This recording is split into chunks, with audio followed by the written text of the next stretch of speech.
किसी ने प्रश्न किया ना सन्यासी कर्मकांड कर सकते हैं। एक प्रश्न अच्छा है ये। वास्तव में सन्यासी कर्मकांड कर सकते हैं। जो सन्यासी के भी कई प्रकार होते हैं। तो जो लोग वैसे जिनको कर्मकांड के लिए अनुमोदित किया जाता है वो कर्मकांड कर सकते हैं। क्योंकि जो भगवान की भक्ति करना, आराधना करना, उपासना करना, तो कर्मकांड जो धार्मिक कर्मकांड जैसे होते हैं, जो पुरोहित कर्म होते हैं, वो नहीं कर सकते हैं। बाकी जो अन्य कर्म हैं वो साधना उपासनात्मक जितने भी तंत्र, साधना, उपासना, ये भी तो कर्मकांड ही है। तो एक सन्यासी भी साधना, आराधना, उपासना के अंतर्गत ये साधनात्मक कर्मकांड कर सकता है।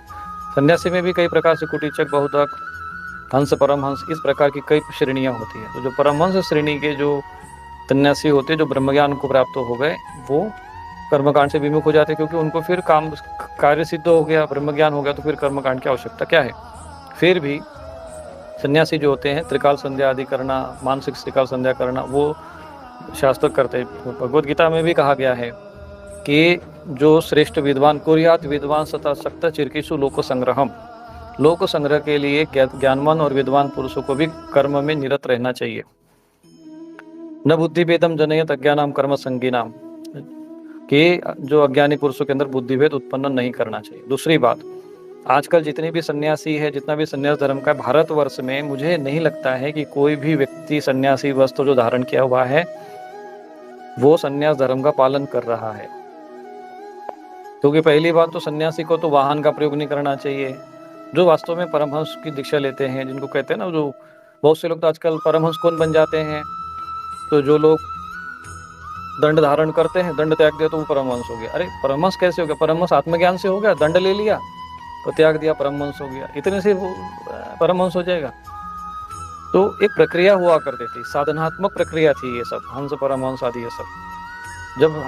जब वो आत्मा का ज्ञान हो जाता है तो वह हंस अवस्था को प्राप्त होता है, और परमात्मा का ज्ञान होता है तो परमहंस अवस्था को प्राप्त होता है। तो ये साधनात्मक प्रक्रिया का विश्लेषण शास्त्र में दिया हुआ है। लेकिन यहाँ तो बाह्य कर्मकांड को बस दंड ताक हो गया परमहंस जी।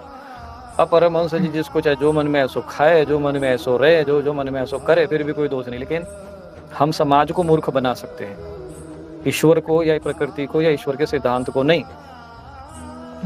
कई लोगों ने, कई सन्यासी होते हैं, उनको वाहन का प्रयोग नहीं कर सकते।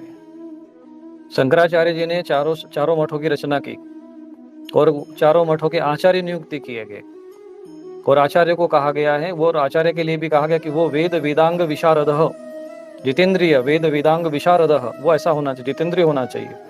और उनको मठों में नहीं रहना चाहिए, निरंतर अपने क्षेत्र में भ्रमण करना चाहिए, दूसरे क्षेत्र में नहीं जाना चाहिए, 4 क्षेत्र उनके नहीं। ये सन्यास, अब सन्यास का मतलब ऐसा नहीं होता कि शंकराचार्य जी ने जो अपनी परंपरा के सन्यासियों के लिए वह विधान बनाया। वैष्णव परंपरा के सन्यासी, उनके विधान अलग है।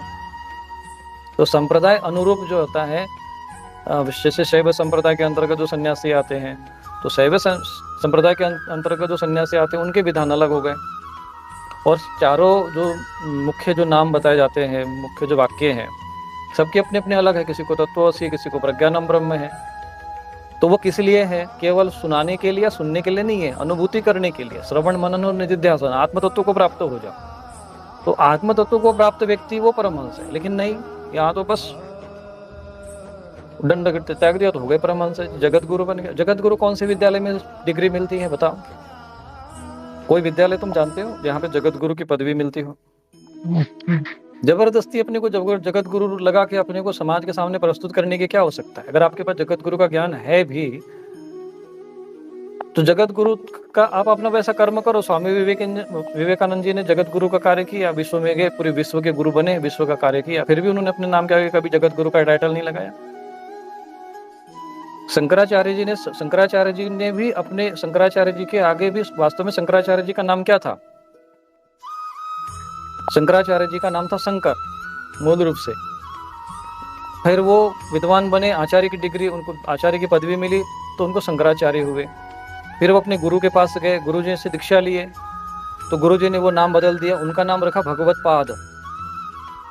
शंकराचार्य तो पहले जब उन्होंने संन्यास नहीं लिया था, उसके पहले का नाम है शंकर, उनका नाम था शंकर साक्षात को कहा जाता है। तो भगवत पाद आचार्य हो गए, उनके भी शिष्य हुए, सुरेश्वराचार्य, पद्मपादाचार्य, हस्तामलकाचार्य। तो आचार्य पदवी हुई ना। हस्ता मलक के आगे आचार्य लगा तो आचार्य पदवी हो गई, शंकर शब्द के आगे आचार्य पदवी लगी तो शंकराचार्य हुए। और कुछ लोगों ने तो बस फिर वही शंकराचार्य, जो कि शास्त्र में उसमें मठामने अनुशासन में लिखा हुआ है, 4 मठों की रचना करने के बाद जो नियमावली बनाई गई उसको मठामने अनुशासनम कहते हैं। कभी आपने इंटरनेट पर सर्च मारना, मिल जाएगा, हिंदी में भी होगा तो पढ़ लेना कभी आप। उसमें कहीं नहीं लिखा हुआ है कि शंकराचार्य की कोई पदवी होनी चाहिए, वहां आचार्य की पदवी। अब श्रृंगेरी मठ है तो श्रृंगेरी मठाचार्य होना चाहिए। इन लोगों ने जबरदस्ती अपने नाम के आगे शंकराचार्य लगा। आचार्य पदवी है, शंकराचार्य नाम की कोई पदवी थोड़ी है। और आज उसी के पीछे लड़ाई हो रही है कि हम शंकराचार्य हैं। वास्तव में ये लोग तो संन्यास धर्म का ये लोग भी कहाँ पालन करते हैं। मठों में रहना ही नहीं चाहिए, आपको निरंतर भ्रमण करना चाहिए, 3 दिन से अधिक एक स्थान पर रहना ही नहीं चाहिए, चातुर्मास करना चाहिए, चातुर्मास में भी स्वर्ण को स्पर्श नहीं करना चाहिए, भूमि कुशा के आसन पर बैठना चाहिए, यानी इनको तो सोने का सिंहासन चाहिए। तो जब संन्यास धर्म का पालन करना है, तो जब आपके जो हमारे जो श्रेष्ठ आचार्य धर्माचार्य हैं, जो बड़े बड़े मठों पे बैठे हैं, इनको पहले पूछना चाहिए ना कि भाई आप संन्यास धर्म का आचरण का पालन कर रहे हैं क्या? कोई इनसे भी तो प्रश्न करे। और यद्यत आचरति श्रेष्ठ तत्त देवे तरो जना स यत् प्रमाणम कुरुते लोकस्तदनुवर्तते। भगवत गीता में भगवान कहते हैं कि जो महापुरुष, जो ज्ञानी महापुरुष जो कहते हैं, जो आचरण करते, उसका आचरण सामने नीचे वाले लोग करते हैं, और वो जो प्रमाण देते हैं तो लोकस्तदनुवर्तते, लोग उसी अनुसार आचरण करते हैं। आज ये स्वयं भ्रष्ट हो चुके हैं, समाज को भी आपस में लड़ रहे, भटक रहे। सनातन धर्म का एक विषय, सनातन धर्म के अंतर्गत शंकराचार्य जो जिनको कहा जाता है, वास्तव में ये पदवी है ही नहीं है। वो मठ के आचार्य हैं, और मठ में भी अपने अपने क्षेत्र के मठाधीश है। वो अभी एक इधर आ गए थे, कोई उन्होंने बनारस में आ गए, भाई उनका क्षेत्र है, तुम काशी में आकर कैसे ज्ञान उपदेश प्रवचन दे सकते हो? तो ऐसा करोगे तो फिर मठामने अनुशासन का तो उल्लंघन है।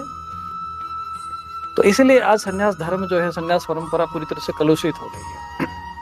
और इसीलिए ये प्रश्न आते हैं, कर्मकांड नहीं कर सकते। इन बातों पर तो ध्यान दिया जाता है, लेकिन जो मूल रूप से जो धर्माचार्य है, वो जो इस पर कोई बोलता नहीं, कोई प्रश्न इनसे नहीं करता है।